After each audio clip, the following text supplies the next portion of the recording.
But underneath all of that is the Bible. I am unapologetically 100% in favor of is the Bible. Jesus is the Word. There is no delineation. If the Bible says it, that's what Jesus is, and that's what Jesus believes. That's what this podcast is actually about, is to actually alert people to what is coming and what is our responsibility in the midst of it.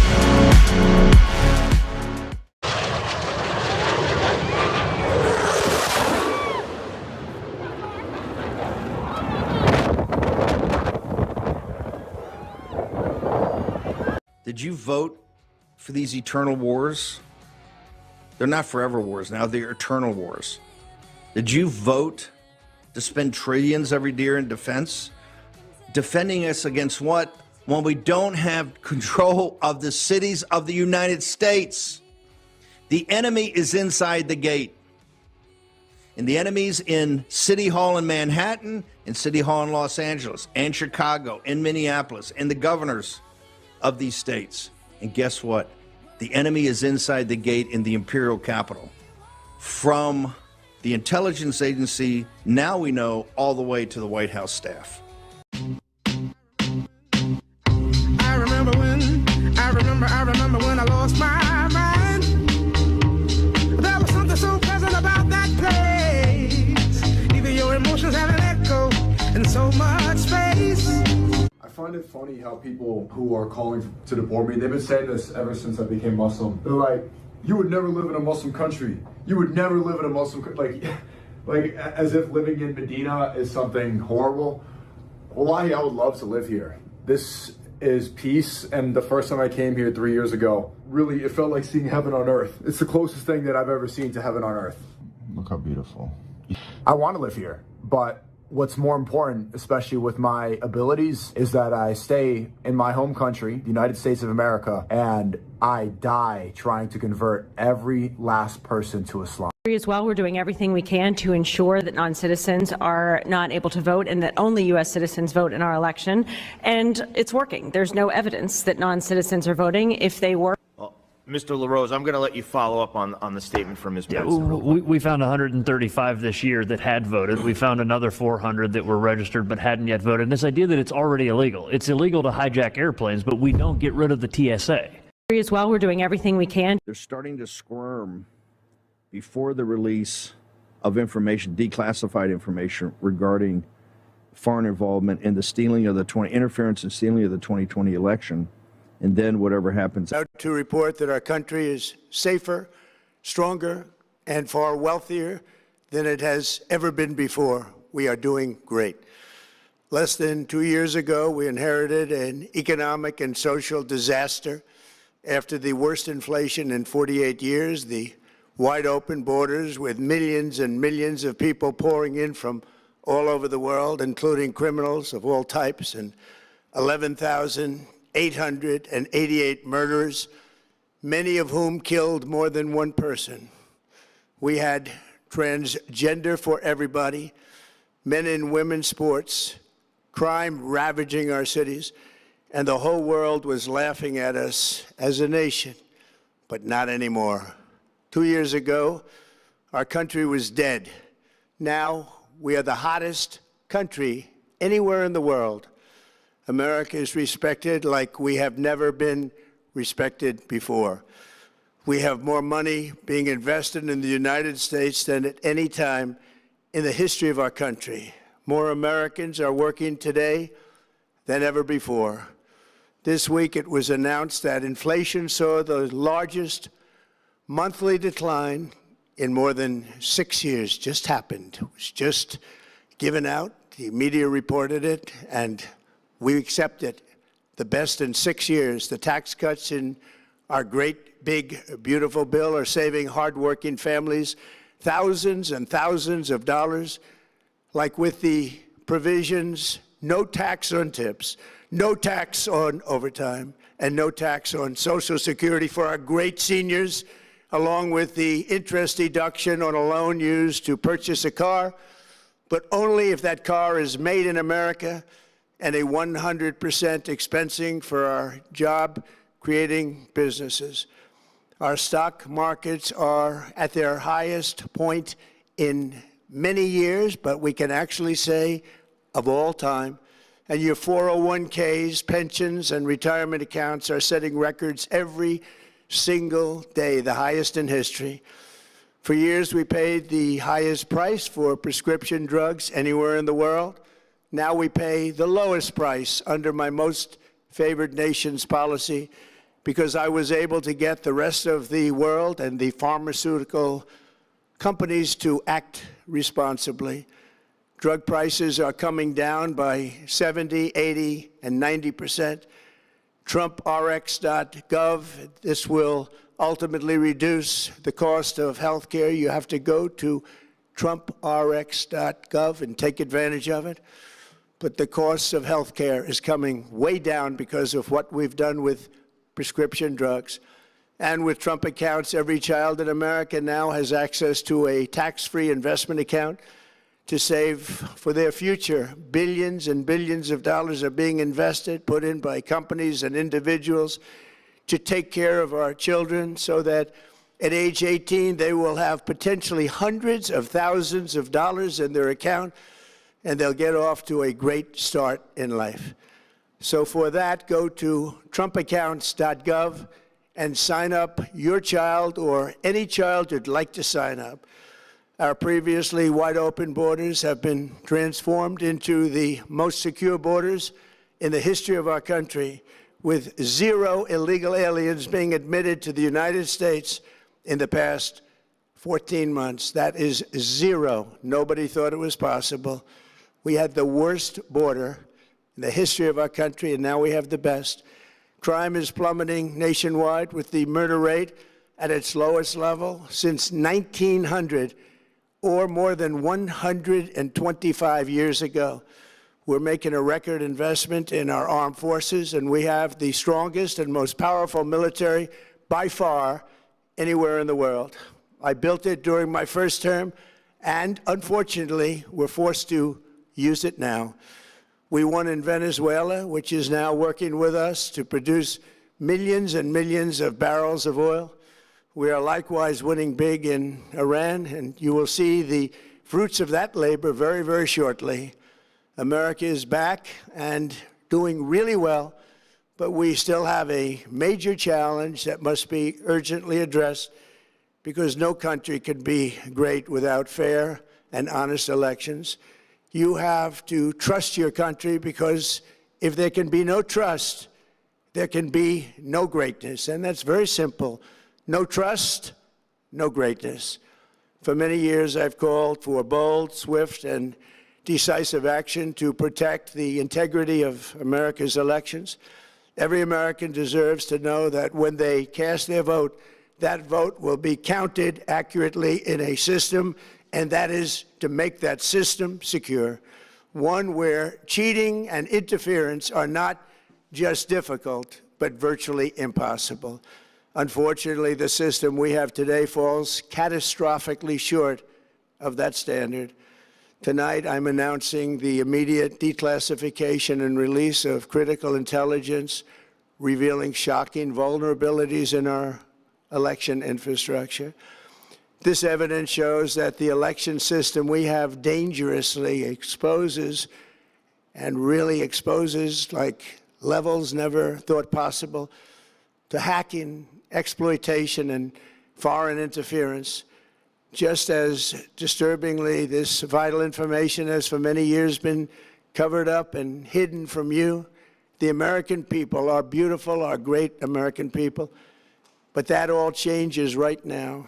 The documents we will release starting tonight have been gathered by the White House Government Transparency Task Force, a great group of people, along with the staff of the President's Intelligence Advisory Board, supported by our top intelligence agency chiefs, who have all personally reviewed the findings. We are presenting this evening and fully confirmed their authenticity. You can see these documents for yourself at whitehouse.gov. That's whitehouse.gov. Go check it out. Our purpose in disclosing this information is not to weaken confidence in election, but to earn that confidence by confronting vulnerabilities and correcting them very, very quickly, and that's what we're doing. The documents cover 5 major areas of concern. First, they show that over a period of years, starting during the 2020 election cycle, the People's Republic of China carried out what is believed to be the largest compromise of election data in history, resulting in China's illicit acquisition of 220 million U.S. voter files. That information includes names, addresses, phone numbers, political party preferences, and other sensitive data that would be needed to register to vote and engage in other nefarious activities, which is exactly what was happening. This data loss presents an unprecedented election security nightmare. The intelligence even shows that China assigned a data exploitation unit specifically to this new project. Compounding the travesty, the second set of documents we are releasing reveals that members of the deep state, very, very famous group of people, in many cases, in our intelligence agency work to actively suppress and downplay information about the extent of China's sinister election meddling, covering it up from both the president and the American people like nobody thought was possible. U.S. spy agencies began learning about the compromise of voter registration files in 2020 when they discovered that tens of millions of voter data, think of that, tens of millions of voters' data in 18 states have been bought, stolen, or hacked by China. Yet those responsible for sounding the alarm instead kept the information secret and hidden.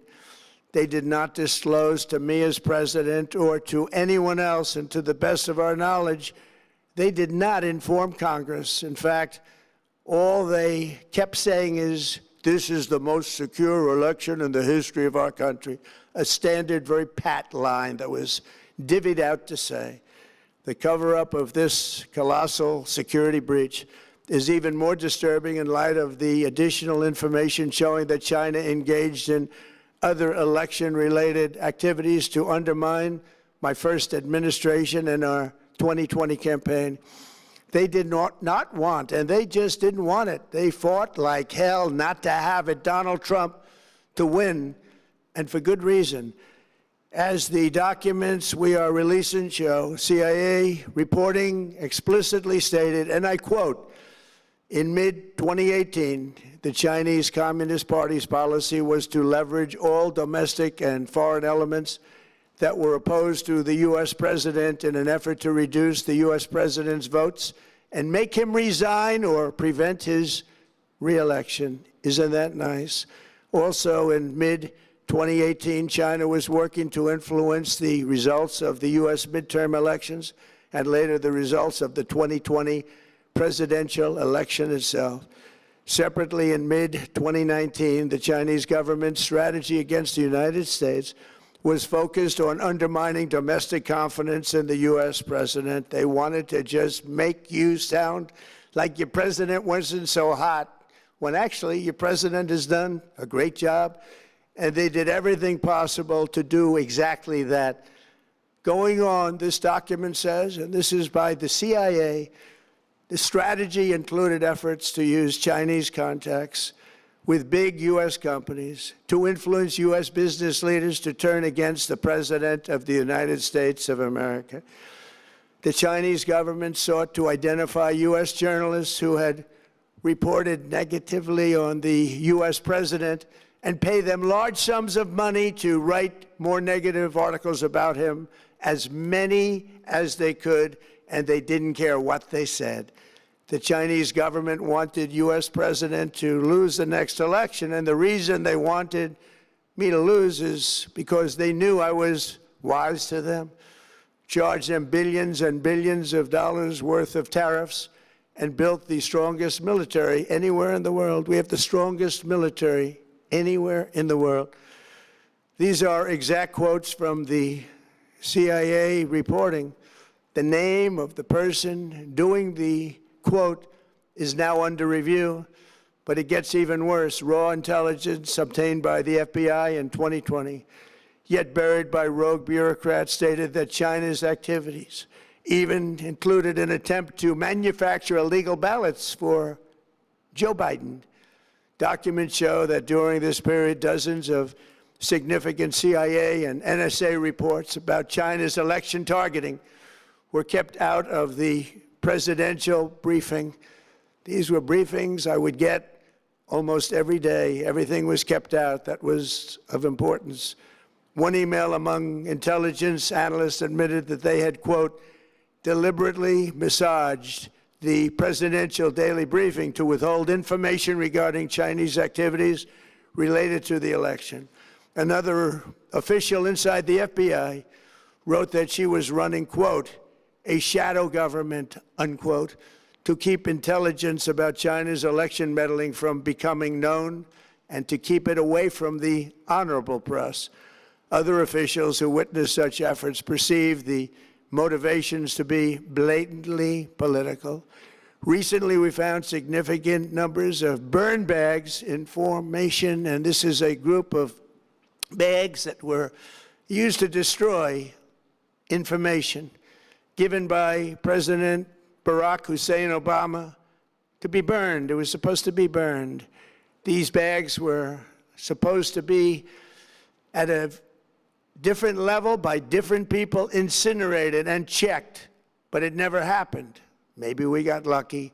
We believe this was not done on purpose, but rather through gross incompetence of the people that were supposed to burn the bags. But the findings are stunning. Today, I'm asking the Office of the Director of National Intelligence, the Department of Justice, the FBI, and the CIA to investigate how and why such crucial information was hidden, to fire those involved in the cover-up, and to file criminal charges, if appropriate, against these people. Yet concealing China's meddling was only the beginning. The third set of documents we are releasing proves that for many years, Americans were blatantly lied to about the security of our election infrastructure, including electronic voting machines and ballot counting systems. Dishonest, almost all. They're vulnerable and they're easily compromised, and people within our government knew that. Tonight, we're publishing a series of previously classified U.S. intelligence community assessments and other reports proving that our government has long known these machines are extremely exposed to attack. As one assessment states, we judge that the United States adversaries, including at a minimum Russia, China, Iran, North Korea, as well as non-state groups, have the capability to compromise U.S. election infrastructure. That's unquote, but that's some statement, isn't it, made by supposedly great patriots of our country. The document goes on to further state that, quote, we assess that centralized election-related data repositories, such as voter registration databases, poll books, and other official election websites, are most vulnerable to exploitation, and adversaries could use this access to these systems to disrupt election processes within the United States of America. Tonight, we're releasing all of those findings, and spanning from January 2020 to June 2026, this is a cyber threat aimed at the very heart of our democracy. Many people have questioned whether it could actually be possible to electronically manipulate vote totals or change election results on these terrible machines. Today, we are releasing documents that show the CIA obtained reporting of a specific plot to do a big number in favor of the corrupt Maduro regime in Venezuela, and that's exactly what happened, conspiring to digitally rig their own country's elections in 2020, and that's what they did. This reporting included precise details about methods to regime develop to digitally alter vote totals in ways that could not be detected even with an audit, no matter how deep they went.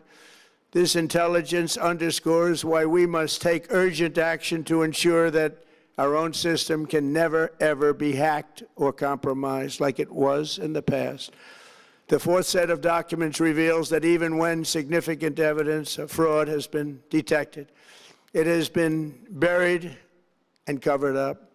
Among the disclosures tonight are FBI files detailing evidence of alleged fraud by a large-scale voter registration operation in Michigan. In 2020, Michigan State Police raided a Democrat Get Out the Vote organization, corrupt group in Muskegon. And we're so concerned by what they found. They were just so concerned, they couldn't believe it, actually, that they contacted the FBI in Detroit. The documents state that some canvassers admitted to FBI agents that they signed voter registration forms in other people's names, submitted fraudulent registration for people who did not exist, and received gift cards tied to their number of applications that they produced. In other words, it was pay, play, and cheat. The FBI agents working on the case believe that crimes were committed, yet the Biden Department of Justice slow-walked the investigation and killed it. Tonight, I'm asking the FBI director to ensure that the matter is fully investigated and to work with the Department of Justice to prosecute those responsible for any crimes. Finally, to reveal just how vulnerable our elections continue to be, we are releasing the results of a stunning investigation by the Department of Homeland Security. According to the DHS review of state voter rolls and public records, they identified approximately 278,000 non-citizens who are registered to vote in federal elections. Since Democrat states refuse to share their voter files, the real number is actually much higher than that. Yet, even this limited analysis found more than 250,000 foreigners illegally registered to vote.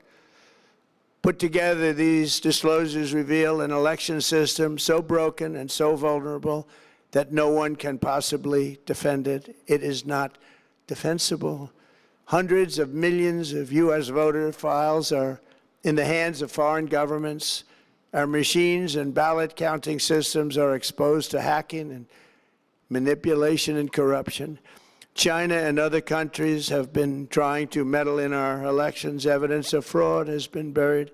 Hundreds of thousands of non-citizens and dead people are listed and active on the voter rolls, and yet we still have elections with no voter ID, no proof of citizenship, and tens of millions of ballots floating aimlessly through the mail.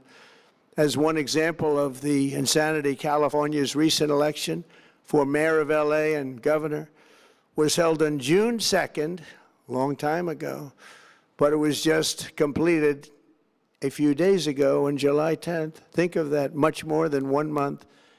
Took a month to count the votes. I wonder what they were doing. This is worse than any third world country. There's no third world country that has elections like we have. In a rare move, NBC and ABC Fake News have both said that they would not cover this speech. They knew what it was about because of the fact that they don't like the topic, because they know how corrupt our system is and they don't want to reveal it. They and others in the media are part of a plot. They want to continue this fraud for whatever reason. They want to keep it going. They want to protect the radical left. They can't have a great country, and that's true. You can't have a great country without free and fair elections. Fraud like this should mean a revocation of their licenses. They use our public multi-billion-dollar in value airways for absolutely no money. They pay nothing.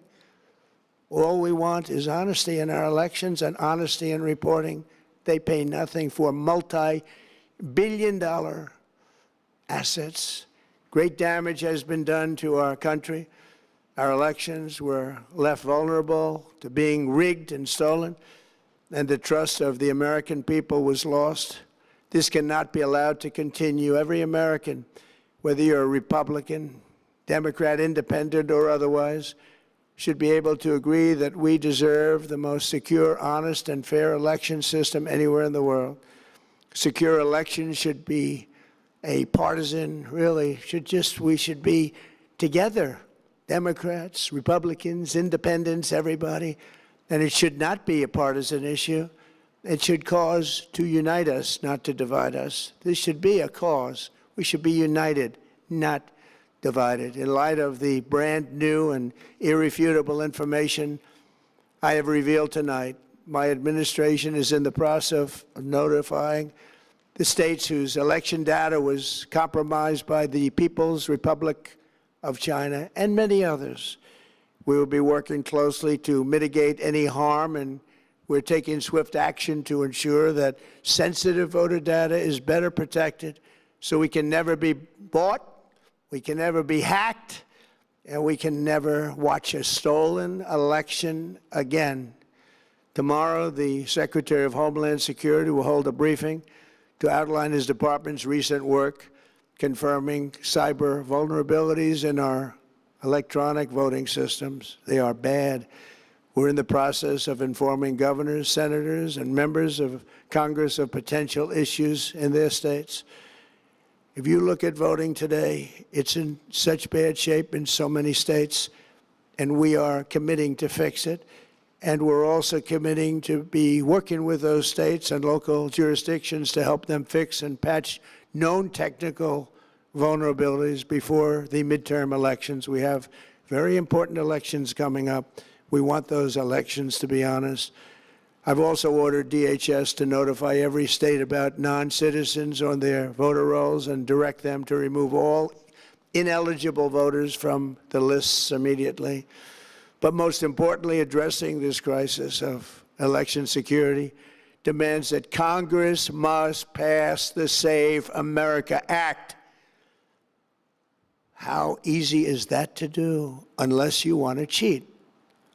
The only reason you wouldn't do it is you want to cheat because your policies are so bad and your candidates are so pathetic that you can't get away or can't get elected any other way. This landmark bill requires that all voters must show photo voter ID. How simple is that? Could I have your photo, please? Photo voter ID. All voters must provide proof of citizenship. Are you a citizen of our country, please? And hopefully there will be no corrupt mail-in ballots, which if you watched California and so many other places, mail-in ballots are inherently corrupt. So you would have no mail-in ballots except for illness, disability, military deployment, or travel if you're going away on business or vacation. These reforms are urgently needed to stop the vulnerabilities that I've mentioned. To all Americans, I ask you to pick up your phone tomorrow, call your representatives in the House and Senate, and demand that they pass the Save America Act without delay. Together we will restore faith and confidence in our country, and we will be bigger, better, and stronger than ever before. Thank you. God bless you. God bless our great military, and God bless America. Thank you very much. All right, Thursday night, and we are live. Hope everybody's doing good. As always, be blessed in the mighty name of Jesus. All right, let me say it to everybody. I've been talking to you in the chat, but let me say it to everybody as much as I can. I'm at the bottom here. So let's see here. Jules, 21 Hours is on. The Great T1AU is on. Conservative Warrior is on. Graybeard's on. Big Jim Go Blue is on. Jules, 21 Hours. The matriarch of the rant is on. Jim Brody is on. Skunk, 71 is on. You guys are the best people in the world, by the way. You really do get it. You really do get it. Sunwoo 45 is on. Producer Aaron is on. Let me see. Conservative Warrior is on. Did I say Skunk yet? Skunk 71 is on. If I said it, welcome back. Aphrodite's is on. Tom Laipply is on. Wisconsin Honey Badger is on. Jim Brody is on. Aggravain is on. Biggie 926 is on. Dead Pal Fitty is on. DC 941 is on. Uncle Wally is on. Laura Jean Lynn is on. Stephen Toms is on. Release the Hog is on. Let me see here. Lisa Kinzer is on. Let me see. Free Lumbee is on. F. Tatanka is on. Keeper 1376 is on. Let me see. Daynow 59 is on. Oh, you guys are really adding on here. Patriot of the North is on. Trisha Snow is on. I'm going to get all the way down here. Let me see here. Scrolling down. Confederate 1 is on. Granite 2468 is on. M. Spurk is on. Let me see here. Scrolling down. Bud Dave is on. Let me grab a couple more here and we'll get rolling. Let me see here. Oh, Mark 1069 is on. Let me grab one or two more. Be Chilled is on. Jeannie Malfeasy is on. Is it Fred Farhat? It looks like Farhat. Is it Farhat? Fred Farhat? Oh, it is Farhat. Oh, Farhat. Fred Farhat. It's pretty funny though. Oh man, I just got kicked off the chat. Are we good? Is it good? Everything good for you, Aaron? Yeah. Okay, it can't be me. We all know that. No. I mean, we know it can't be me. I just got kicked off the chat. What the heck is going on around here? I can't get on Rumble. Is Rumble off? No, it's working. What the heck, man? Okay, I just want Aaron to see it. Yeah. Okay, here I am. Okay. Yeah. Okay, there we go. Now it's back up. All right, there we go. Back on. Sweaty is on. Those Jesus people is on. There we go. Fred Farhat. Okay, there we go. Welcome, Fred. Love you. All right, Ever Eden is on. All right, so anyway, let's hop to this part. You heard President Trump allude to this. Alex Brucewood's tweet just shows you what the mainstream media is all about. Democracy dies in the darkness, shameful behavior from ABC and NBC. And ABC will not broadcast President Trump's primetime address live on their networks. This is why you don't provide the topic of discussion in advance. Who did? Brianna Morello, by the way, great account to follow, as well as Alex Brucewood. Bannon's been ranting about this all week.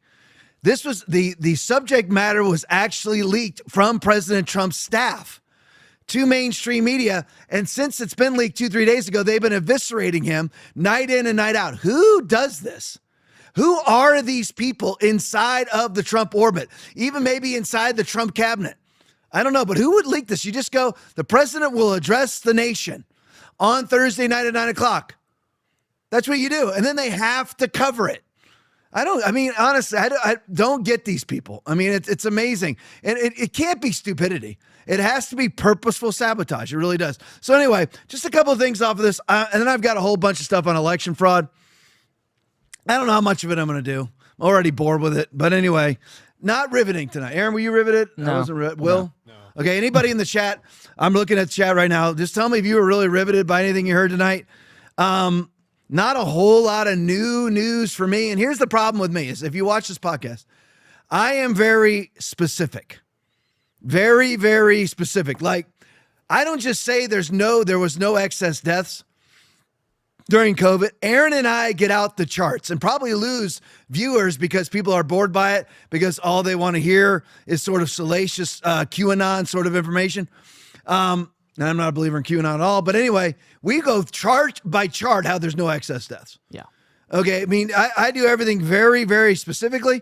He got into some stuff. China acquired 220 million of our voter rolls and that it was suppressed by the Intel community. I want names.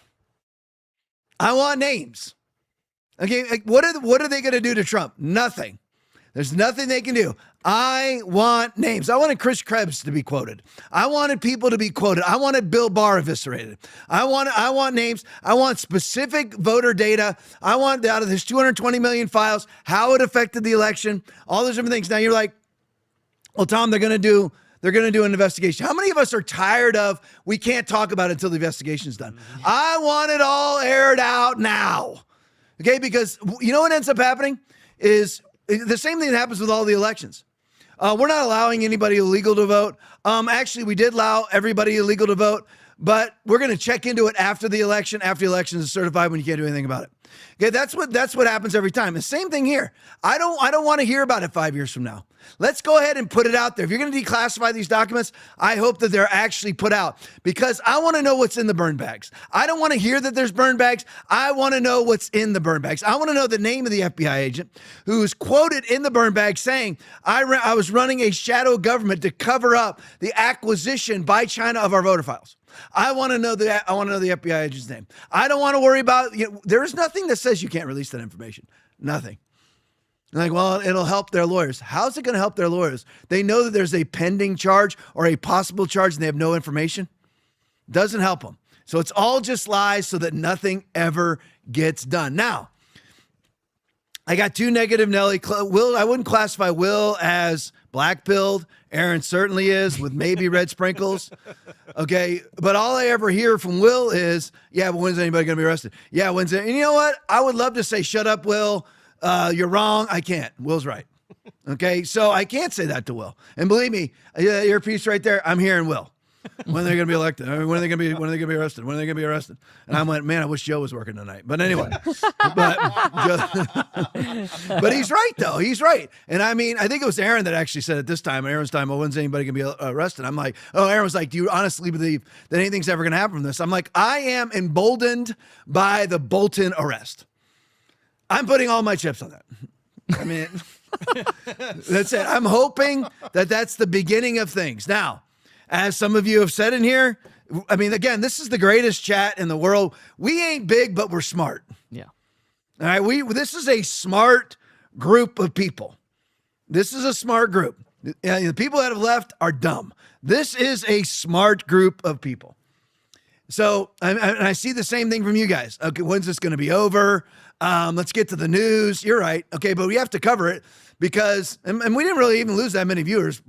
I guess we could have just done the podcast. But anyway, yeah, I got a haircut, Patrina, so you got a haircut. I get the same haircut. It gets very noticeable because I'm so lazy that I don't get it cut for an inordinate amount of time till it literally sticks out everywhere and I'm pasting it down with hairspray. But I finally got a haircut. And she's the greatest in the world. A girl by the name of Sarah cuts my hair, man. She does the greatest job. But anyway, so I mean, I agree with you. Do I think anything's going to get done? If I was putting money on it, I'd say no. But I am hopeful. I am hopeful. And and I saw the various pieces of the chat last night, tonight, earlier in the week. Great T1AU stuck in my head. Day 500 and whatever it is of the administration. Nobody's being perp walked. He's right. Because even my John Bolton thing, Aaron found out while we were watching, he gets sentenced in October. He can get a maximum of 5 years in federal prison. Hopefully he does. But anyway, so there you go. Now let's do this. Let's look at some voter fraud stuff. If I get bored with it, let me see what I got backing it up. I'm going to get bored with it. I'm going to get bored with it. Very boring. Yeah, because I'm gonna do a couple of them.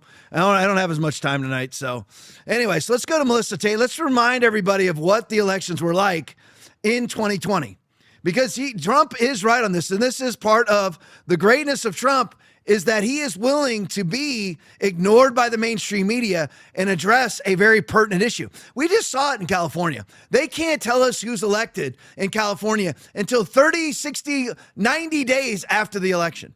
Okay, we all know it's massive voter fraud, and the Democrats know that they are promulgating and promoting massive voter fraud because they are absolutely corrupt, demonic people. That's who Democrats are. They're corrupt, demonic, baby butchering human beings. So credit to Trump on this. Okay, now I'm not even, I don't think I'm talking about, I don't think I'm going to say anything about Iran tonight. Hate Iran, hate no wall. Aaron was talking about this while we were watching the video. Okay, right now everything's with an EO. They can open the border because Trump basically closed the border with an EO, which I don't know why you even need an EO to close the border when it's already law that it's closed. But anyway, he closed the border with the EO. So if a Democrat wins, if Gavin Newsom is the new president, he's just going to open the border again because there's no wall. If there's a wall there, it's a lot harder to open the border. So again, I don't like that part. I hate the big, beautiful bill. I like the SAVE Act. I hate the new war. I love that he's closed the border. Listen, he was right about like investments in 401ks. Those things. I made a lot of money last year with my guy who runs my investments named Jeff Tomas. Putting out your name, Jeff. There you go. Contact him. He works out of Port Charlotte, Florida. But anyway, he runs my money. He made me a crap ton of money last year off of the Trump economy. I love that part of Trump. That various domestic and foreign investments into our economy have been good. Do not like, the myriad of things that I've already said. Do not like that flock cameras are going up everywhere. Do not like that J.D. Vance was created by Palantir. A lot of different things. But anyway, but remember, Trump should have won in 2020. He didn't win because of mass mail-in balloting. no voter ID, no signature verification. Melissa Tate video, Georgia fraud was the worst of all. Play it for me. Felons voted illegally in Georgia. 66,248 underage and therefore ineligible people to illegally register to vote before their 17th birthday, when the law requires 17 and a half years old. At least 2,423 individuals to vote who were not listed as registered. 1,043 individuals to cast ballots who had illegally registered to vote using a post office box. 4,926 individuals voted in Georgia who had registered to vote after their Georgia voter registration date, thereby canceling their Georgia voter registration. 10,315 or more individuals to vote who are deceased by the time of the election. 395 individuals to vote in Georgia who had cast ballots in another state, which is illegal in both states. 15,700 individuals to vote in Georgia who had filed a national change of address with the United States Postal Service prior to November 3rd, 2020. 40,279 individuals to vote who had moved across county lines at least 30 days prior to Election Day and who had failed to properly re-register to vote in their new county after moving, also in violation of Georgia law. Yeah, in case you missed those numbers, this is Georgia. And remember, Trump lost the election in Georgia and was criminally prosecuted for simply asking Brad Raffensperger, a Republican, who then basically filed the charges against Donald Trump for all intents and purposes, the conservative Brad Raffensperger. And then we end up with Fonnie Willis again, and that's who ended up basically filing an election interference charge against Donald Trump for, I don't even know the specific charge title, but anyway, election interference charge, really at the behest of Brad Raffensperger after he whined and complained, saying that he felt like threatened or intimidated by Donald Trump, and Donald Trump said, find 11,000 votes. Okay, can we find 11,000 votes here? Here they are. 11,000. That's all Donald Trump asked for. Well, 2,000 felons illegally voted, all for Joe Biden. 66,248 under the age of 18 voted, all for Joe Biden. 2,423 weren't registered at all that all voted for Joe Biden. 1,043 voted from a P.O. box for Joe Biden. 5,000 voted past the registration date for Joe Biden. 10,000 died before the election and voted for Joe Biden. 395 voted in 2 different states, which is illegal in both states, all voted for Joe Biden. And Tom, do you know they all voted for Joe Biden? We do. Come on. I mean, do I know that? No, but I'm just saying we know that it's true. 15,000 moved out of state and voted for Joe Biden. 40,000 changed counties and didn't properly re-register and voted for Joe Biden, and Donald Trump asked for 11,000 votes. So there you go. I mean, that's Georgia. Let's go to Michigan. The Skiff tweet. I'm skipping all over the place tonight. I'm going to drive Will crazy here. All right, a minimum of 138,000 votes were stolen from Trump in the Michigan 2020 election, which he mentioned in his address tonight. This is only the beginning of the fraud found. The Michigan voter turnout was 105%. Oh my gosh, this does bring back memories. Yeah. Now, everybody knows that that's impossible, right? Because you have to register 30 days prior to the election to vote. What a Democrat will say is, wow, that's great turnout. That's impossible turnout. Because everybody who's counting as the 100% registered at least 30 days prior to the election. So if you're going to have 105% show up, at least 5% is illegal. And we all know that roughly 50 to 60% of the electorate actually votes. So really it's 65% were illegal votes. With around 5,453,000 registered voters, with a projected 5,716,581 votes counted. That's impossible. That's impossible. Remember, Trump allegedly lost Michigan in 2020 by about 20,000 votes. How many were non-citizens or dead voters? They're not even that. That's everyone gets, it's real sexy to talk about dead voters. Oftentimes, it's not dead voters. There's plenty of dead voters voting.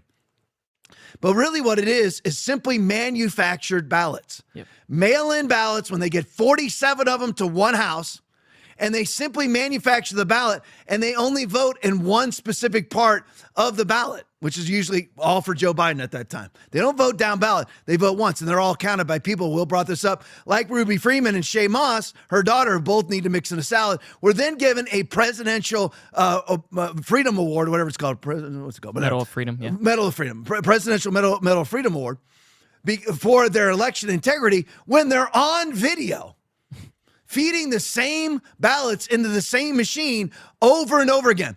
They sued in the D.C. court. Rudy Giuliani won $40 million when his net worth is $12 million. Because it doesn't matter what you do. If you are a Democrat suing a Republican or prosecuting a Republican in a blue district, you will in fact win. Even if you're on video, putting the ballots into machines twice. On top of this, there was mail-in ballot, a mail-in ballot dump of at least 130,000 plus votes in the middle of the night, which was caught on the security camera, all going for Biden. You can see the graph on the bottom. Election workers were finding ballots with voters not in poll books and voters with a DOB of 1921, but registered to vote in 1900, 21 years before they were even born, which indicates massive voter fraud occurring. The Michigan 2020 election, this is all Jocelyn Benson, election was absolutely stolen. That's what Trump is talking about tonight. All right, we're going to skip the next one, Will. Skip the next one, Will. I'm not going to get into all this crap. Let me see here. All right, we'll do the Frazier one. I'm going to skip from state to state. We just did Michigan, so I'm not going to do it ad nauseum. Flashback to 2021 and New Jersey gubernatorial election. Worker illegally offers ballot to non-citizen. Play for me. You voted in the election in January of last year? The presidential. And did you register? No, I wasn't registered either. Are you registered now? Oh, I never filled anything out. No. Okay, then I can't see how you can vote because you're not registered. Remember, I do remember him. Okay. Remember, we was allowing anyone to come in. We was allowing anybody to come in, and they say presidential. Yeah, during the agenda, they just let us. Okay. I'll let you fill out a ballot now. Whether or not it's going to be, they're going to count it, I don't know. But I don't know if it works because I'm an Irish. But I'm an Irish citizen. I'm not. It doesn't matter. I mean, you have some citizenship here? With the work visa, yeah. Listen, we'll let you do it. They'll figure that out.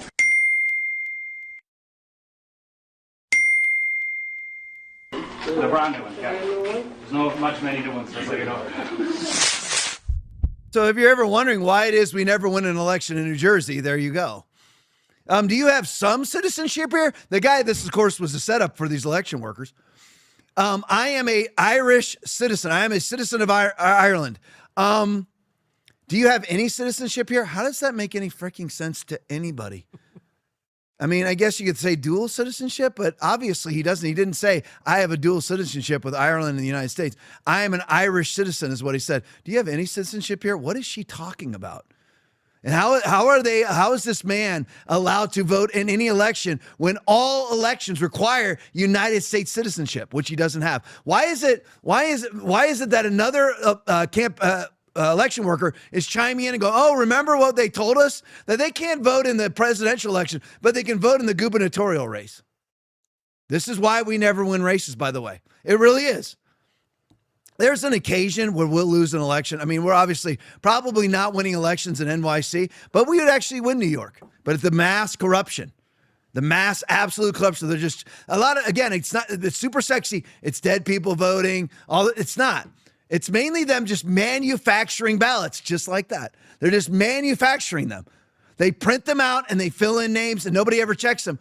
That's why they never want a forensic audit. That's why why would you challenge Trump going and getting Fulton County ballots from 2020 with Tulsi Gabbard at the helm at that time? Why would you care? Would you care?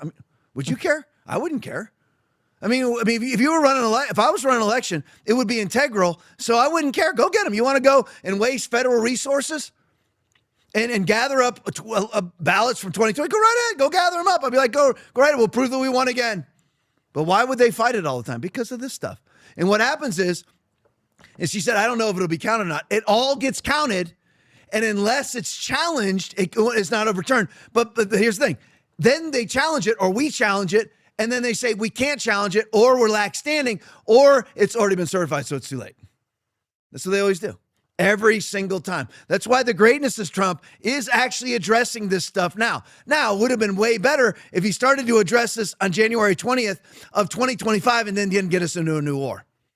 And we didn't have Kash Patel as FBI director. If we had somebody who actually had courage, as our FBI director. A lot of the people that I wanted are gone now. They're doing other things. I like the assistant FBI director, or the deputy FBI director, whatever you call him. Let me see. We'll do this one for a minute. Eric Doherty video. Holy crap. Former Fort Deposit, Alabama Mayor Jacqueline Boone has been arrested for mail-in ballot fraud. Play for him. Been accused of abusing absentee ballots. Attorney General Steve Marshall says Jacqueline Boone and Stephen Thigpen have been arrested. Boone is the former mayor of Fort Deposit. Thigpen ran for city council. Both were declared winners in the August 2025 municipal election, but that election was thrown out over voting irregularities, and a special election was held in January 2026. Now, if convicted, each could face anywhere from a year and a day up to 10 years in prison. All right, so there you go. Just over and over and over again. I don't know how many of these I want to do, but anyway, we'll do this one. Rumble video. Jesse R. Bennell. I'm trying to just hit one state, one subject matter for each state. I could spend an hour on Michigan alone. Jesse R. Bennell on Trump, on Team Trump Senate hearing, December 16th, 2020. Fox News had a media blackout on all hearings before state legislature. There you go. So anyway, here's Nevada stats. Play for me. Our next witness is Mr. Jesse Bennell. Did I get that right? You did. Wow. Mr. Bennell is an attorney for the Trump campaign and is lead counsel for the campaign in Nevada. He is currently... Our hotline never stopped ringing. While the media and Democrats accused us of making it all up, our team began chasing down every lead. Our evidence came both from data scientists and from brave whistleblowers. Here's what we found. Over 42,000 people voted more than once. Our experts were able to make this determination by reviewing the list of actual voters and comparing it to other voters with the same name, address, and date of birth. This method was also able to catch people using different variations of their first name, such as William and Bill, and individuals who were registered both under a married name and a maiden name. At least 1,500 dead people are recorded as voting, as shown by comparing the list of male voters with the Social Security death records.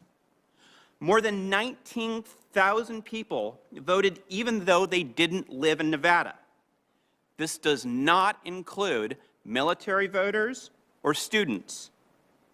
These voters were identified by comparing the list of voters with the U.S. Postal Service's National Change of Address database, among other sources.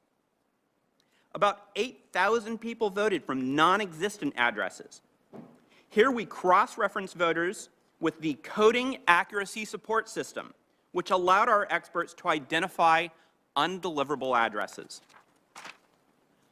Over 15,000 votes were cast from commercial or vacant addresses.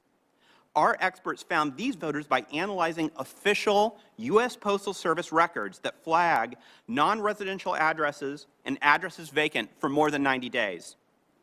Incredibly, almost 4,000 non-citizens also voted, as determined by comparing official DMV records of non-citizens to the list of actual voters in the 2020 election. The list goes on. All in all, our experts identified 130,000 unique instances of voter fraud in Nevada. But the actual number is almost certainly higher. Our data scientists made these calculations. Great video, you go on longer. But anyway, so just 130,000 confirmed voted illegally. 42,000 voted twice. That's 84,000 right there. 19,000 voted that don't even live in Nevada. Remember, Trump lost Nevada by a few thousand votes, too, in 2020. So absolute fraud. I'm just going to read this one. We're going to keep skipping around. Will, so just keep your finger on the trigger. Swing state Wisconsin voter rolls show, this is 2020, they have 7.14 million people registered to vote, but only 4 million adults live in the state. How do you have 7 million people registered to vote as Wisconsin voters, but only 4 million adults live in the state? A Democrat would respond, those count the kids. They can't be registered, moron. Right. All right, so skip Quantum Guard. Skip the next one. Skip Jen Ellis. I don't know if I'm going to do any more of this election stuff. I'm already bored with it.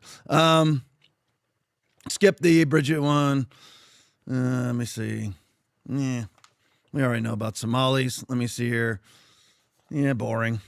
Okay, I'll finish with this. This is good. Go to Adam Klasfeld. We'll do Adam Klasfeld and Rumble right in a row. Bill Barr, both of them. You ready? Yes, sir. All right, play 'em. By fraud.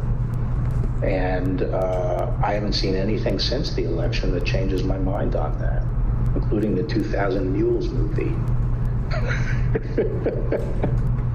Did you just hear the conversation about the laptop from hell? Yes, I did. When this was all going down in the fall, did you see what the left was doing with this disinformation campaign? Did you come out and say anything about that? Absolutely. As soon as this letter came out from these so-called intelligence specialists, the DNI, John Radcliffe at the time, and the FBI, which worked for me, both came out and said this was not the result of disinformation, Russian disinformation.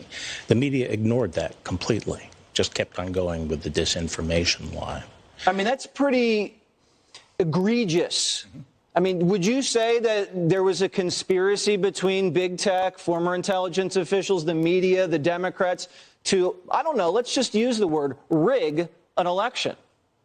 Yes, that definitely made an impact on the election. Okay. Suppressing that news. And it's not a question of whether it was criminal or not. Right. Just the facts alone were shameful. And most Americans would immediately see what was going on and how repulsive it was, and it would have had an effect. The issue of criminality is a different issue. We'll get to that. Yeah. Nobody ever asked him whether it was criminal or not. Bill Barr made a public statement that he did not. First of all, he said that he investigated whether or not there was mass voter fraud, and he never did. Not the Michigan investigation, none of it. Okay, he never did it, so he's a liar. Can't say he's a perjurer, but he's a liar. Probably a perjurer also.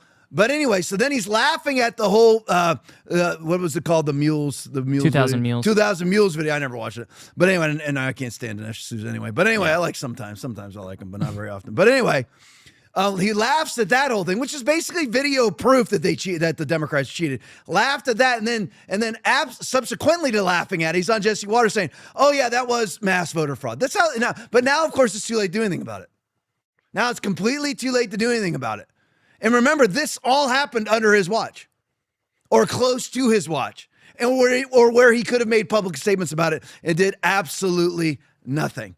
This is a good video right here, Real Robert video. This is President Trump actually posted this very recently over the last couple of days.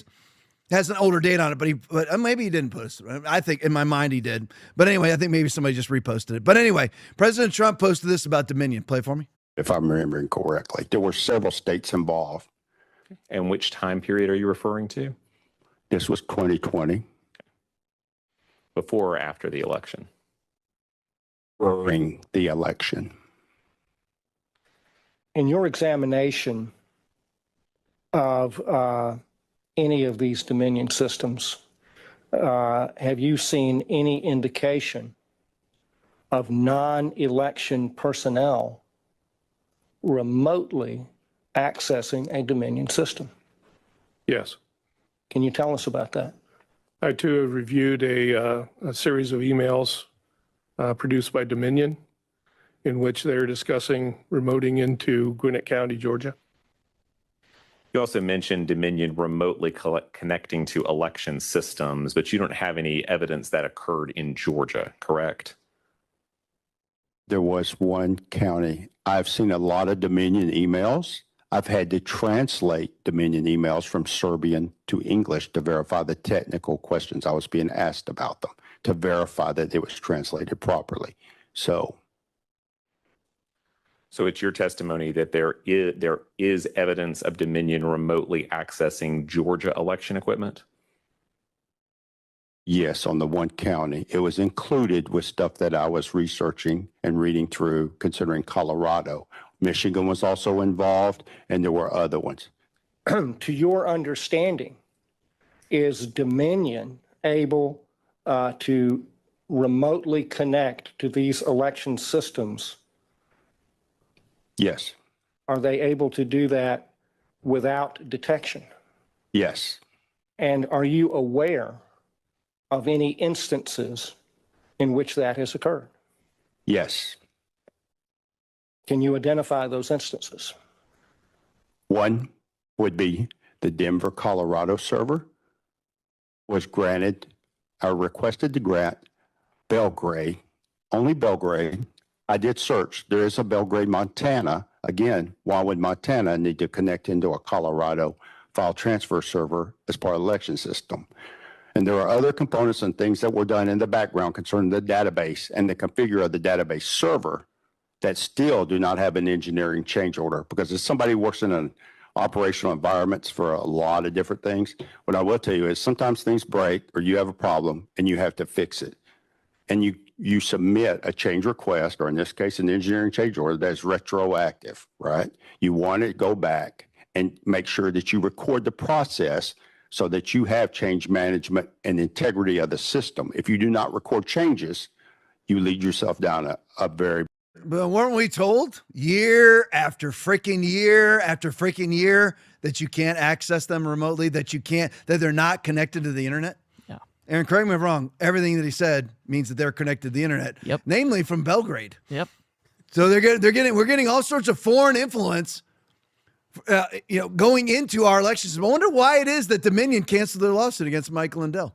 I wonder why they're getting dumped all over the globe. I wonder why it is. I mean, but again, they're fully funded because they got $700 million from $700 million, right? From Fox News. Yeah. $700 million from Fox News, because Fox News put on people that just said what that man said. And Fox News paid them that, because really they're all the same company. It is that way. I don't have time to get into that, but that's Fox News. I can't remember it now, but basically Dominion is a major minority owner of Fox News. And so Fox News basically paid their own stockholders by giving $700 million to people who have their stock in Fox. This is the real world. This is how it really works. All right. Speaking of the real world, no more elections. Let's go on a run here. Matt Van Swell video breaking horrifying footage out of Baltimore shows 6 black teens beating the living blank out of an elderly 74-year-old white man. Imagine if the races were reversed. Play it for me.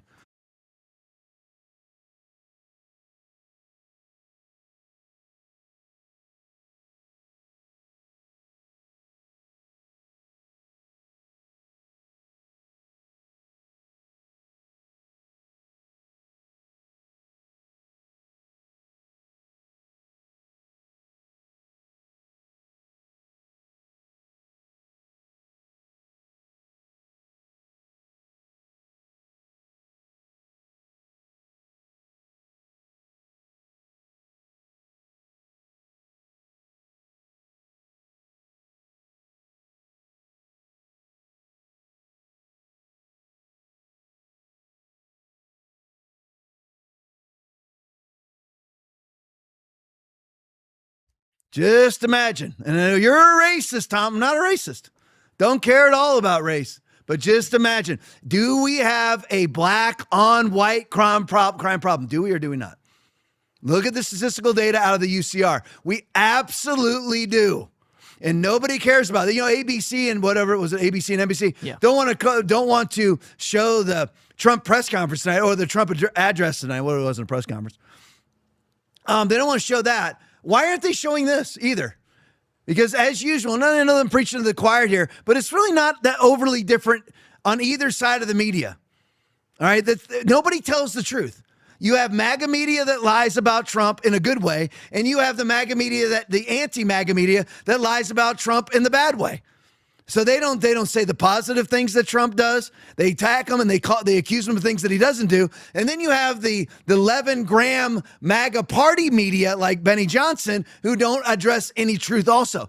This is the truth. The truth is we have a black on white crime problem in the United States, and we have a media problem that will not report on black on white crime, because they're so afraid, like Keir Starmer was afraid of being called anti-Muslim. So he allowed 250,000 girls, to be raped by low IQ inbred Pakistani Muslims.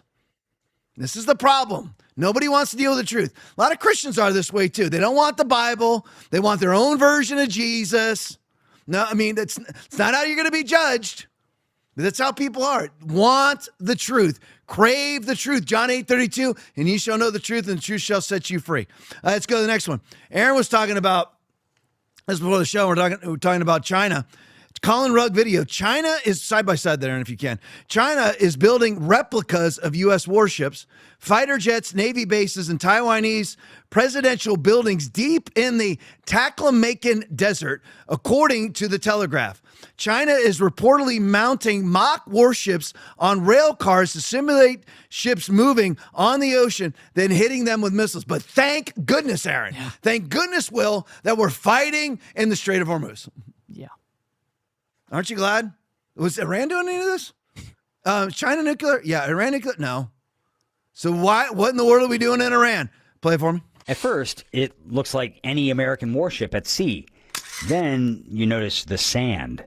More than 1,000 miles from the nearest coastline, hundreds of miles from any major city, deep inside the western Chinese desert, what appears to be a full-scale mock-up of a U.S. Navy Arleigh Burke-class destroyer. Look at it side by side with the USS Fitzgerald. The resemblance is striking. Both are around 510 feet long. At the back, the helicopter flight deck, used to launch and recover naval helicopters. Next are the vertical launch systems, cells used to fire guided munitions like the Tomahawk cruise missile, heavily used in the conflict with Iran. This is the bridge and command area, where navigation, communications, and combat operations are controlled. At the front is the deck gun, used for surface targets, air threats, and shore bombardment. Together, the details suggest a carefully built, full-scale replica of one of America's main guided missile destroyers, workhorses of the U.S. Navy fleet, more than 70 sailing in oceans around the world. If conflict ever erupts over Taiwan, these destroyers would likely be among the first U.S. warships deployed. Han Su analyzes China's military for Taiwan's top defense research institute. Why would China go through all the effort and expense to build this? The Chinese try to prepare everything from A to Z. The Chinese military has ballistic missiles that can attack from high angles and cruise missiles that can attack horizontally. So they're trying to combine both and enhance their anti-access and area denial capability. He says they're trying to improve the accuracy of China's newest hypersonic anti-ship missiles displayed at Beijing's military parade last year. The 3D replica is covered with antennas designed to simulate the radar signature of an American warship, helping China detect, identify, and perhaps target the real thing. It's located in Xinjiang, the same area where the People's Liberation Army built 2D flat mock-ups of U.S. aircraft carriers and destroyers several years ago, even putting them on tracks, analysts say, to move at the speed of actual ships. Have they ever built a 3D mock-up before? It's first time. Open source intelligence analyst Joseph Wen first spotted the mock-up when it was still under construction about a month ago. I do think this is quite surprising. The scale of the construction is really massive. What message are they trying to send by building this? The message that they are sending is China is always preparing for war. Under leader Xi Jinping, China has poured billions into modernizing its military, from aircraft carriers and nuclear weapons to artificial intelligence. The PLA has also long trained using mock-ups of everything from U.S. military assets to Taiwan's presidential office. On China's tightly controlled social media, censors are allowing comments like these. The U.S. military's premier escort warships, long regarded as a source of pride, have now become designated targets for Chinese missiles. They are nothing more than targets sitting in the desert, waiting to be hit. Will Ripley, CNN, Taipei. So this is why you have the Wuhan Institute of Virology, and we actually teach them how to do gain-of-function research. I mean, imagine, does everybody get this? I don't even know how to put this in the words. I honestly don't, because it's absolutely counterintuitive. This is our number one geopolitical threat. Now we're in a war with a country of 95 million. Instead of preparing for at least de-escalating China, causing them to think maybe we shouldn't mess with the United States, instead, we are actually in a war. And we're on again, reminding everybody, we've got about 1 million troops total. That doesn't mean ready to fight. We got 300,000 or 400,000 ready to fight. They have 1.4 billion people live there.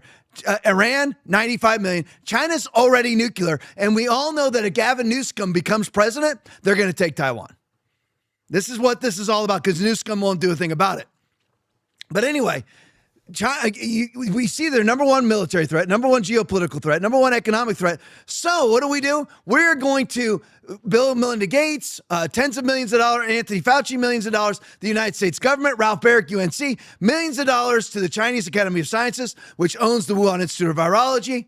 Okay, all millions of dollars. And we are going to do combined bioweapons research with them at the Wuhan Institute of Virology. I mean, again, this would be very akin to we joining up with the Nazis in World War II, and coming up with atomic energy together, atomic weapons together. Tom, that's totally counterintuitive. Why would you go to your enemy and create weapons together? Why would you go to your enemy and teach them how to do gain-of-function research, which Ralph Baric did with the Bat Lady in Wuhan, and then taught her how to hide it? Why are these people not in prison? Because this is what we do. And here's one little other side note. So everybody can call me anti-Semitic again. Who is it that gives all of our secrets and sells all of our military secrets to China? Oh, the very, very country that Section 219 of the NDAA now guarantees that we're going to merge with militarily. That would be Israel. That's who sells our, that, by the way, is a proven fact. I can't say it's a proven fact, but it's definitely in the public ether. And it's stated by politicians and intel people that Israel sells our secrets to China. Yeah. So basically it's fact. So now we're going to merge our militaries with them. We already taught them how to build bioweapons at the Wuhan Institute of Virology at the tutelage of Anthony Fauci and Ralph Baric and numerous others. We've already done that. Peter Daszak, Eco Health Alliance. Oh, it's for your health. No, they're going and they're getting paid to merge with, to collaborate with our number one military foe on the planet. It ain't Russia.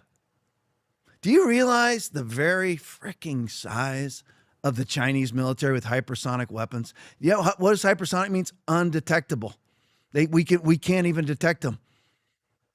And allegedly, I played the hearing on the podcast probably a year and a half ago, where our own whoever was Secretary of the Navy or one of the secretaries of the military was testifying in front of Congress saying we are behind China in hypersonic technology. And every single war game, our military, our Navy versus their Navy, we lose. Number one, they're way bigger. Yeah. But don't worry, we're preventing Iran from having a nuclear weapon that they don't have, while we ignore the threat from people who actually already have weapons. All right, let's make fun of Democrats for a couple minutes. Gina Milan tweet.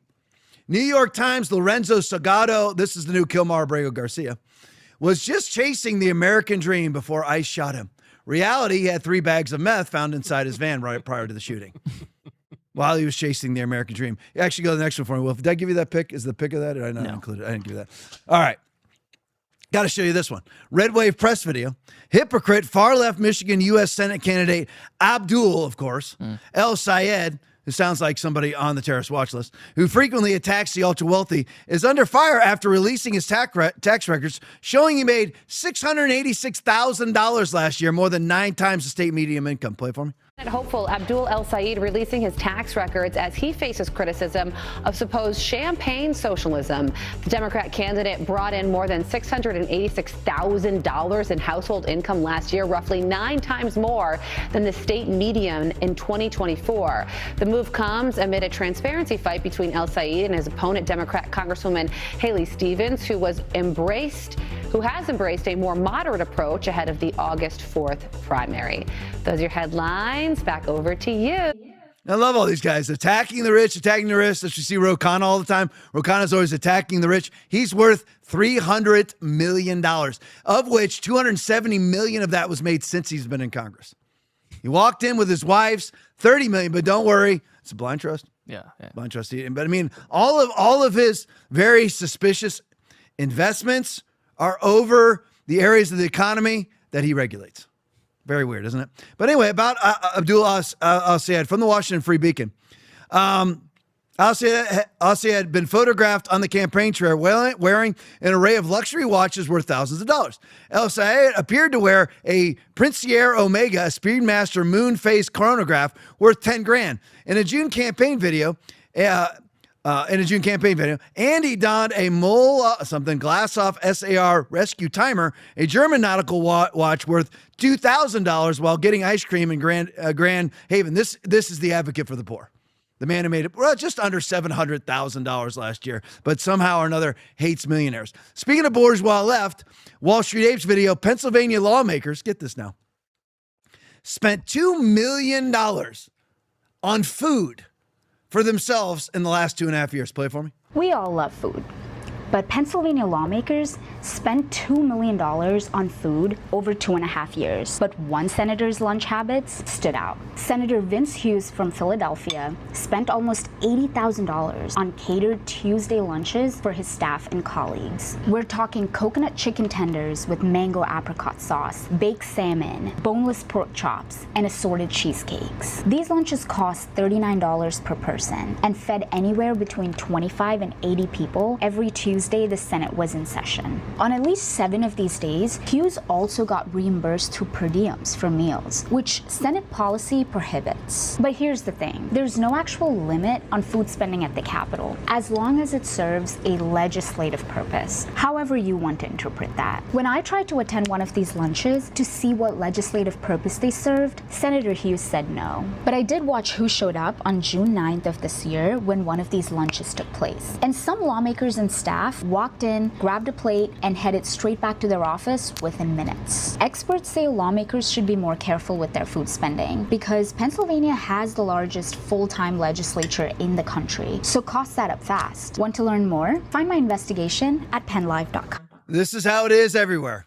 Just so you know, just everywhere. It's like this, especially in Washington, D.C. That's the way that it is. You eat cake and they eat coconut shrimp, and salmon and T-bones and ribeyes and everything else, all of which you pay for. All right, we should have Red Wave Press next. That should be next. Red Wave Press, unbelievable Minnesota governor. There you go. Now, I want you to understand, when you hear Tim Walz talking here, I just had to throw this in here. I've tried to throw it in last couple podcasts, last couple weeks about this whole story, but I never got to it. But Tim can't keep his mouth shut. So this is great. Red Wave Press, unbelievable. Now, okay, this is what I want to say. Remember, what he's talking about here is this man, side by side if you can, Aaron, this man right here repeatedly, for years, raped a 10-year-old girl. Over and over and over and over again. Tim Walz pardoned him, which enabled him to escape being deported. This is what Tim Walz is talking about. This is who Tim Walz is talking about in this video. Play it for me. Did that make us any safer? Did that make the children that are left behind any more stable? Did it improve the idea that we can't all be judged by our worst day? The Lauscha national was convicted of repeatedly assaulting the victim starting when she was just 10 years old, justifying his actions to authorities at the time as a, quote, cultural thing, even claiming the victim was as much at fault as he was. That just shows you what a Democrat is. I mean, what they are, not who they are, what that Democrat is. So Tim Walz says, on your worst day, we shouldn't be judged by our worst day. If you repeatedly raped a girl starting at the age of 10, that's how you're going to be judged. I'm not talking about your eternal judgment. I'm talking about right here on earth because you can ask for forgiveness. But I'm saying that's it. And what happened? Laotian refugee pled guilty to first-degree criminal sexual assault of a minor. Convicted in 2006 of repeated sexual abuse of a minor. Minnesota Board of Pardons, including Governor Tim Walz, granted a pardon on June 10th. Why? Because that was his worst day? Listen, it's over. You're gonna repeatedly rape a 10-year-old? Year after year after year, it's over. You're going to spend the rest of your life in not in federal prison, but in state prison. But and he's like, what purpose does it serve to judge somebody based on their worst day? Their worst day? You're talking about the worst years? What about the girl, Tim? That shows you who Democrats actually are, these advocates for women. All right, 10:18. That's good. Brief little show. But anyway, I think we got most of the main news parts, news of the day covered, so that's a good thing. We got any rants, Aaron? Yeah, we got 3. All right, 3 rants. Let's hit it. Free Lumbee donated $10. Listening to TLP has spoiled me. Now I have even less tolerance for BS. Yeah, that's the way it is. I mean, the truth is the truth. And no matter what, be somebody, which I know Free Lumbee is, be somebody who is good with the truth being spoken. There's never a reason to hide it. You shall know the truth, and the truth shall set you free. John 8:32. Go to the next one. Jules21Rs donated $10. Yeah. Blah, blah, The matriarch. blah. Bring on Pastor Tom for FAAAECETs. For the facts. Yeah, I agree. I mean, of that, I mean, I don't mind that Trump did the address. It's a good thing. Okay. I like it. I like that he's addressing election fraud. He has the courage to do that. That is the greatness of Trump. But that all could have been covered in about 12 minutes. If that, because there were no specifics. So I agree with it. Nate Dad one just popped up too for a $20 rant. I don't know if it's too late to get him on. No, we'll get him on. All right, go to the next one. Conservative Warrior 65 donated $5. The same machine is still there, has not been going apart. Yeah, I mean, if you're talking about establishment DC, you're talking about the election system, the election fraud. Totally true. Some of it's getting exposed. Some lawsuits from like Tom Fitton and Judicial Watch have gotten voter rolls cleaned up, but it's still, we're not going to win, or we can't win a blue state. They're not actually blue. Hardly any of them are actually blue. I would say Massachusetts is blue, Delaware's blue, but a lot of them are not actually blue. But we can't win because of the mass fraud. All right, go to the next one. Nated Dad 1 Nate Dad donated $20. Hi, guys. Hey, Nate Dad, love you, man. Thank you so much for the rant. Skunk71 just popped on too. Yep. Skunk71 donated $5. Oh, Thank man, you. I'm so glad you See said that. everyone tomorrow night Bible study and Sunday Oh, man, church. Skunk71, thank you so much. I completely forgot about it. Absolutely forgot about it. Yeah, tomorrow night, TikTok and Instagram only, live Bible study. No politics, all Bible study, not weak Bible study. Again, John 8:32, ye shall know the truth, and the truth shall make you free. Real Bible study, real. All the promises of God. God wants you well. God wants you wealthy. God wants you to win, but also hellfire and brimstone, and that you must repent to be saved. There you go. All right, I love you guys. Stick around for the post game. If I don't see you tomorrow night, I'll see you at Foundation Church. Sunday morning, 10 a.m., either live or in person. If you can be here in person, be here in person. Love to meet you at the door. I will probably know your name from the rant if I meet you out there. Usually I do. Sometimes I don't, but I usually do. So if I don't see you tomorrow night, see you Sunday morning. If I don't see any of those, back here Tuesday night, 9 o'clock. As always, I love you guys. You're the best chat in the world, best audience in the world. 313 people watching right now. Stick around for the post game. I love you guys. God bless you.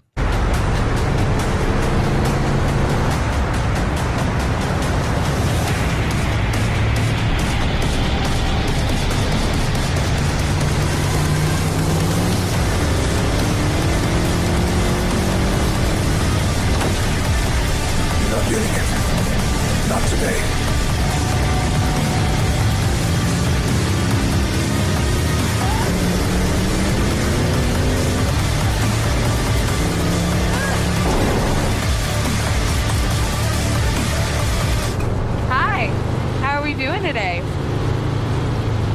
I'm from the Office for Fairness and Equity. My name is Brenda Gifford, though a lot of people call me Toe Cutter. Toe cutter? You cut off one person's toes and suddenly that's your thing. You know how it is. Anyway, it's my job to facilitate the fair distribution of wealth, and I can't help but notice this tanker full of precious gasoline you have.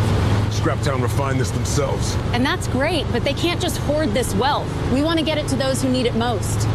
You're just gonna take it for yourselves. Well, obviously, my office will need to get the supplies first. The people doing the redistributing need gas, or we wouldn't be able to go out and redistribute. That's just common sense. But after we've had our fill, we'll give what's left to the most needy or those with the highest social credit score. You people ruined this world! No, that was the capitalists. As soon as we started redistributing wealth, they stopped making it. Just goes to show you, they never should have been trusted in the first place. So now we just need everyone left to cooperate as we make our way through this rough patch to a more equitable future. I'm not handing this over.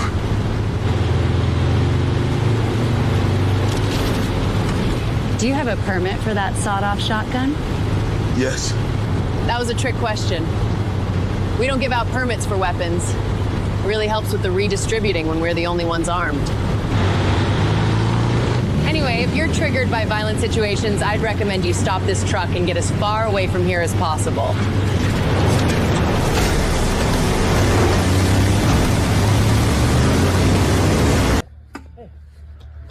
Hey, Bear!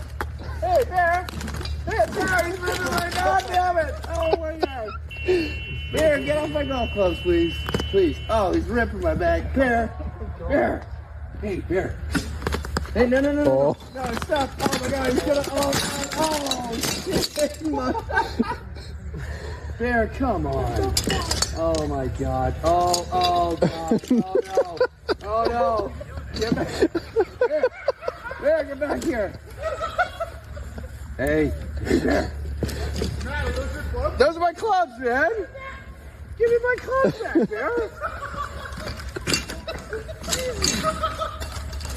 Oh, you just think the goddamn net. Oh, come on. Oh. There. Naismoodissa, vaikka syntyperäisin olenkin mies. Ja sieltä on niin kuin 9 vuotta aikaa, eli siihen 9 vuoteen sisältyy aika paljon. Eli kun lähdetään ihan nollasta, niin ihan jo sitä, että pysyy pystyssä 2 jalalla, pysyy pystyssä 1 jalalla ja sen jälkeen rupeaa niin kuin uskaltamaan tehdä jotakin siellä jäällä. Ja sitten alkaa pikkuhiljaa kisaamaan ja esiintymään näytöksissä ja niin edelleen. Että sanotaan, että aika kivaa uraa.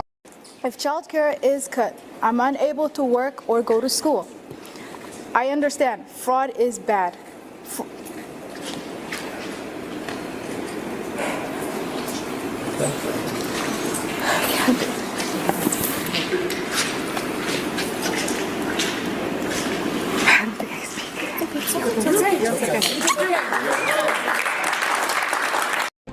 I'd rather die than withdraw. If they're gonna kill me, they're gonna kill me.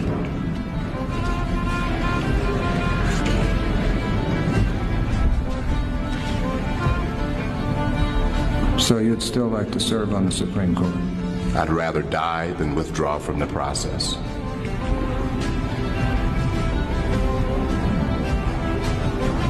Not for the purpose of serving on the Supreme Court, but for the purpose of not being driven out of this process. I would not be scared. I don't like bullies. I've never run from bullies. I never cry uncle, and I'm not going to cry uncle today, whether I want to be on the Supreme Court or not. So I thought I would just share a little bit about how the threats have affected me and my family personally. They have required me to, my children, to think about and see things that children should not have to see or think about. One example is when threats to my life were particularly intense a few years ago, around the time of the Dobbs leak. My security detail sent me home with a bulletproof vest, and I carried it into my house, put it into my bedroom, dropped it down on a table, turned around, and my 12-year-old son was standing in the doorway of my bedroom, and he wanted to know what it was and why I had it, and I didn't know how to respond because maybe I lack imagination, but I didn't expect that performing this service was going to put me in the position of explaining to my children what a bulletproof vest was and why I had to wear one. So, like Secretary Hobbs, I'm going to continue telling the truth, and they have found that our election was secure. There was no widespread fraud. The Presidential Citizens Medal recipients, Jocelyn Benson.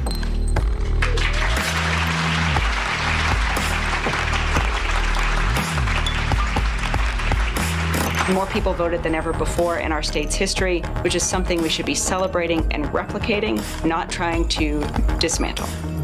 Secretary, you're shaking your head. Do you want to respond to that, Secretary Hobbs, before I move on? Oh, I was just agreeing with Secretary Benson. Ms. Hobbs, with the majority of Arizonans saying it was likely that intentional failures on election day, the election that you ran, caused disenfranchisement of Republican voters, and there's ongoing lawsuits. Next question. No, answer my question. Rule in Arizona. Address your conspiracy theory, Jordan. Conspiracy theory. It was what we knew it to be, which was a lie. A lie so outrageous, no reasonable person could possibly believe it. But unfortunately, who did believe it? 366 people that have been charged with insurrection for storming the Capitol. Hi, I'm Chris Wray, Director of the FBI. We're not going to tolerate criminal activity that threatens the sanctity of your vote or undermines public confidence in the outcome of the election. I know the work that the intelligence community has done, that the FBI has done, that my team has done. And if I can reinforce or confirm for one person that the vote was secure, the election was secure, then I feel like I've done my job. And just look at what happened in Georgia. Georgia has machines that tabulate the vote. They then held a hand recount, and the outcome was consistent. Ruby Freeman.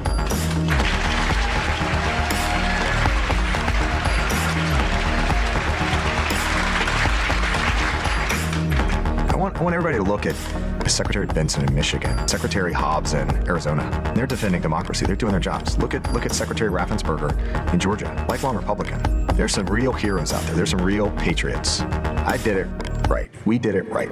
They know now that we're onto them. This wasn't an isolated incident. This was statewide, and it was hidden by Attorney General Nessel. It was hidden by Jocelyn Benson. It was hidden by Gretchen Whitmer. Who were preparing to kidnap and possibly kill me. They must have known that this was widespread, and we're not going to stop. We're going to continue. We have some other bombshells to release that we're, holding in our back pocket right now.